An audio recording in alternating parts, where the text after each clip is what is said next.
Hello दोस्तों, आप सभी का हमारे चैनल शिक्षा संसार ब्लॉग में स्वागत है। कल 22 जुलाई 2024 से संसद में बजट सत्र शुरू हो गया है दोस्तों। और इस बजट सत्र में कल यानी 22 जुलाई 2024 को सरकार ने दो बड़े विषयों के ऊपर, दो बड़े सवालों के ऊपर लिखित में जवाब दिया है। जी हाँ, वित्त मंत्रालय की तरफ से जो पेंशनर्स और कर्मचारियों से जुड़े हुए दो बड़े सवालों को जवाब दिया है भारत सरकार ने। क्या जवाब आया है और क्या है वो बड़े विषय, उसके बारे में आज हम इस वीडियो में हम बताएंगे। इसलिए आप लोग वीडियो को शुरू से अंत तक देखिए। अगर वीडियो अच्छा लगे तो लाइक करके अधिक से अधिक शेयर कर दीजिए। अगर आप पहली बार इस चैनल को देख रहे हैं तो इस चैनल को सब्सक्राइब कर लीजिए। चलिए वीडियो स्टार्ट करते हैं। बहुत बड़ी बात है, ब्रेकिंग न्यूज़ है, 22 जुलाई 2024 की न्यूज़ है दोस्तों। सरकार से जब पूछा गया कि क्या सरकार 8वां मिशन लाने जा रही है, तो सरकार ने संसद के पटल पर लोकसभा में लिखित में जवाब दिया है। आगे सरकार का सवाल जवाब का विवरण दिखाएंगे। लोकसभा से जो अभी आया है वो दिखाएंगे दोस्तों। और साथ ही साथ ओल्ड पेंशन स्कीम को लागू करने को लेकर सरकार का क्या रवैया है, सरकार की क्या प्लानिंग है, उसको लेकर भी सवाल हुआ है, जिसका जवाब सरकार ने 22 जुलाई 2024 को लोकसभा में दिया है दोस्तों। चलिए आपको सबसे पहले लोकसभा में जो ओल्ड पेंशन स्कीम को सरकार लागू करेगी या नहीं करेगी, उस सवाल के ऊपर सरकार ने क्या जवाब दिया है, भारत सरकार के वित्त मंत्रालय की तरफ से क्या जवाब आया है, उसको दिखाता हूँ। उसको देखिए दोस्तों। लोकसभा से जो ये सवाल जवाब का विवरण आया है, ये 22 जुलाई 2024 का है। 22 जुलाई 2024 का देखिए। जिस पुरानी पेंशन स्कीम को लेकर सवाल पूछा गया था, पुरानी पेंशन योजना का कार्यान्वयन सवाल पूछा था श्री प्रणीत सुशील कुमार शिंदे ने। क्या वित्त मंत्री ये बताने की कृपा करेंगे कि नंबर 1 यानी क्या सरकार पुरानी पेंशन योजना को लागू करने पर विचार कर रही है, और यदि हाँ तो 1 जनवरी 2004 के पश्चात सेवा में आए सभी लोगों के लिए इसे कब तक लागू किए जाने की संभावना है। और अगला सवाल है, क्या सरकार के पास 2013 से राज्यवार असंगठित क्षेत्रों के कामदारों को प्रदत्त पेंशन संबंधी कोई आंकड़े हैं। और अगला सवाल है, उक्त वर्णित क्षेत्रों में लोग अत्यधिक वित्तीय बोझ का सामना कर रहे हैं, यदि हाँ तो इस मामले के समाधान के लिए सरकार द्वारा किए जाने वाले सुधारात्मक उपाय का ब्यौरा क्या है। सवाल का जवाब आया है वो वित्त राज्य मंत्री पंकज चौधरी की तरफ से। पंकज चौधरी जी क्या जवाब दिए हैं देखिए। पहला वाला सवाल, ओपीएस वाला सवाल, केंद्र सरकार के कर्मचारियों के संबंध में पुरानी पेंशन स्कीम को बहाल करने के लिए भारत सरकार के पास कोई प्रस्ताव विचाराधीन नहीं है। दोस्तों, दो टूक मना कर दिया। जैसे भी हम सबको भी पता था कि सरकार ओपीएस नहीं लाएगी, एनपीएस में ही सुधार करके एनपीएस के अंदर ही ओपीएस जैसी व्यवस्था करने जा रही है, जो इस बजट में शायद होता हुआ दिख रहा है। आगे खासे लेकर गा तक सवाल थे। उन सवालों का जवाब देते हुए अटल पेंशन योजना के बारे में बताया गया है। कब शुरू किया गया था, उसमें किस किस तरह के प्रावधान हैं, और कब कब आयकर दाताओं को किस तरीके का फ़ायदा देता है, कितने आयु तक के लोगों को इसमें कवर किया गया है। आगे 60 साल हो जाने के बाद तो उसमें किस तरह। दोस्तों, वित्त राज्य मंत्री श्री पंकज चौधरी जी ने का और खा का जो उत्तर दिया है वो आप शुरू से देखिएगा। अटल पेंशन योजना नामक एक स्कीम दिनांक 9/5/2015 को लागू की गई थी, जिसका उद्देश्य सभी भारतीयों, विशेष रूप से गरीबों, वंचितों तथा असंगठित क्षेत्र के कामगारों के लिए एक सार्वभौमिक सामाजिक सुरक्षा प्रणाली बनाना था। ये भारत के उन सभी नागरिकों के लिए है जिनकी आयु 18 से 40 वर्ष के बीच है और बैंक या पोस्ट ऑफिस में बचत खाता है। असंगठित के कामगारों के लिए गारंटी शुदा पेंशन के बेहतर लक्ष्य के लिए 1 अक्टूबर 2022 से अटल पेंशन योजना में शामिल होने के लिए पात्र नहीं होगा। अटल पेंशन योजना के तहत अंशदाता को चुनी गई पेंशन की राशि तथा स्कीम में शामिल होने की आयु के आधार पर निर्धारित राशि का मासिक, त्रैमासिक, छमाही अंशदान करना आवश्यक है।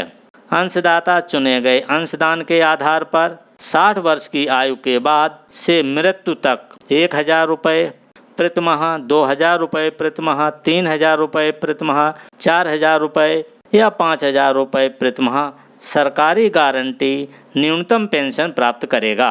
इसके अलावा स्कीम के अनुसार अंशदाता को 60 वर्ष की आयु पूरी होने पर पेंशन संबंधी लाभ प्राप्त होंगे। अतएव अटल पेंशन योजना के तहत पेंशन संबंधी लाभ 2035 से शुरू होने की उम्मीद है। प्रधानमंत्री श्रम योगी मानधन पेंशन स्कीम नामक एक और स्कीम है जो वृद्धावस्था सुरक्षा कवर प्रदान करने के उद्देश्य से 2019 से शुरू की गई थी। इससे 60 वर्ष की आयु प्राप्त होने पर 3,000 रुपये प्रतिमाह की पेंशन का प्रावधान है। 18 से 40 वर्ष की आयु समूह के ऐसे कामगार जिनकी मासिक आय 15,000 रुपये प्रतिमाह या उससे कम है तथा जो EPFO, ESIC, NPS सरकारी वित्त पोषित के सदस्य नहीं हैं, प्रधानमंत्री श्रम योगी मानधन स्कीम में शामिल हो सकते हैं। इस स्कीम के तहत लाभार्थी द्वारा 50% मासिक अंशदान देय है और केंद्र सरकार द्वारा समान अंशदान का भुगतान किया जाता है। अंशदान की राशि लाभार्थी की प्रवेश आयु के आधार पर 55 रुपये से 200 रुपये तक है। चूँकि ये स्कीम 2019 में शुरू की गई थी, पहला भुगतान 2039 में शुरू होगा। दोस्तों, इन्होंने अटल पेंशन योजना के बारे में बता दिया यहाँ पे और प्रधानमंत्री श्रम योगी मानधन पेंशन स्कीम के बारे में बता दिया है, लेकिन इन्होंने ये OPS के बारे में कुछ नहीं बताया है। दोस्तों, इन्होंने साफ बता दिया है कि भारत सरकार के पास ओल्ड पेंशन स्कीम का कोई भी प्रस्ताव नहीं है। दोस्तों, आप सब लोगों ने देखा होगा कि इस पत्र में इन्होंने गोलमोल सा जवाब दिया है, क्लियर कट कोई भी स्पष्ट जवाब नहीं दिया है। दोस्तों, जो वित्त मंत्रालय से जवाब आया है ये बहुत घुमाने वाला जवाब है, इसमें कोई क्लियर नहीं है।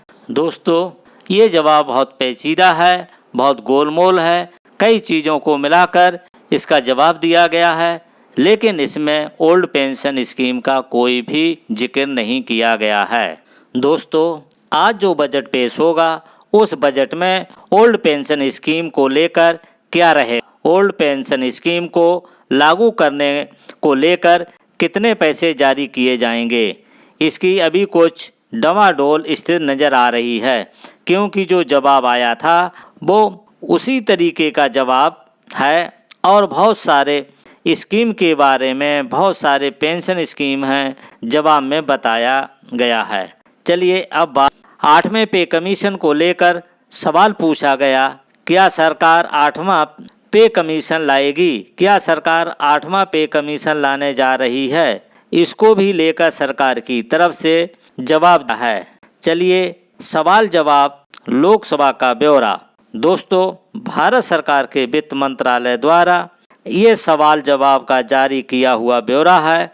ये ब्यौरा 22 जुलाई 2024 का है। 8वें वेतन आयोग के गठन को लेकर ये सवाल था। ये सवाल पूछा था श्री आनंद भदौरिया ने।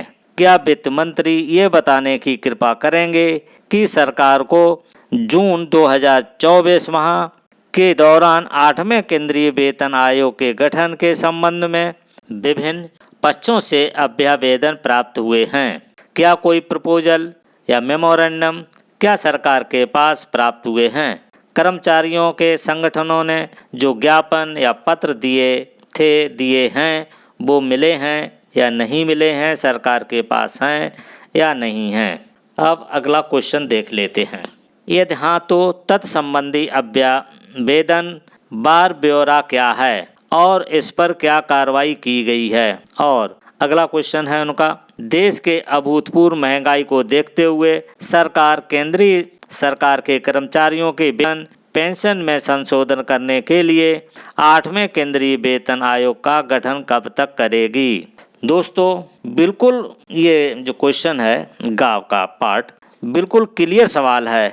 ये कि सरकार के पास 8वें वेतन के प्रपोजल आए हैं तो उनका ब्यौरा क्या है? अभी जो महंगाई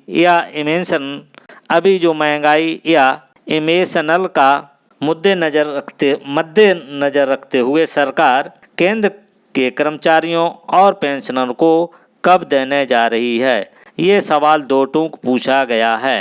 ये आनंद भदौरिया द्वारा जो 22 जुलाई 2024 का सवाल है उसका जवाब आया है। वो वित्त मंत्रालय की तरफ से वित्त राज्य मंत्री पंकज चौधरी जी ने इस सवाल के जवाब में क्या आया है देखिए। काशेगात 8वें केंद्रीय वेतन आयोग का गठन करने के लिए जून 2024 में 2 अभ्यावेदन प्राप्त हुए हैं। वर्तमान में ऐसा कोई प्रस्ताव सरकार के पास विचाराधीन नहीं है। सरकार ने माना है कि जो मेमोरेंडम, जो प्रपोजल या अभ्यावेदन जो हैं वो 2 प्राप्त हुए हैं। सरकार के पास मिले हैं प्रपोजल, लेकिन सरकार का 2 टूक जवाब क्या है? यानी कि 8वें पे कमीशन के गठन को लेकर सरकार ने फिर से मना कर दिया है। जिस तरह पिछली बार सरकार ने संसद में मना किया था उसी तरह सरकार ने मना कर दिया है। इस जवाब में एक ही चीज है कि सरकार के पास अभ्यावेदन प्राप्त हुए हैं। दोस्तों ये जानकारी आपको देनी थी। अगर वीडियो अच्छा लगा हो तो लाइक करके अधिक से अधिक शेयर कर दीजिए। अगर आप पहली बार इस चैनल को देख रहे हैं तो इस चैनल को सब्सक्राइब कर लीजिए। वीडियो को देखने के लिए थैंक यू फॉर वॉचिंग। अब मिलता हूँ नेक्स्ट वीडियो में नई जानकारी के साथ।